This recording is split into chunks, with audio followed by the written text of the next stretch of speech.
Why do we recommend to restart Remote Collect during your weekly production line shutdown procedure?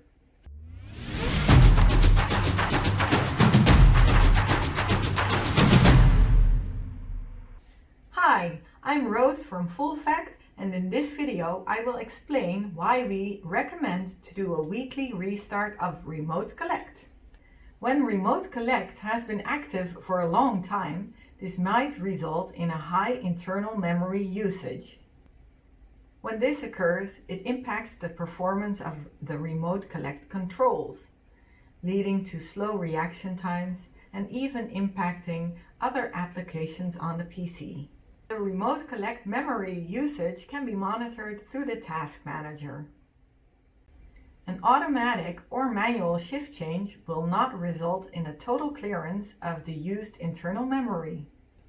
To accomplish a total memory reset of Remote Collect, you must take the following simple steps: close Remote Collect and start Remote Collect. This activity should be adopted in your weekly production line shutdown procedure. We hope you find this tip useful. Please contact us if you have more questions. Bye bye!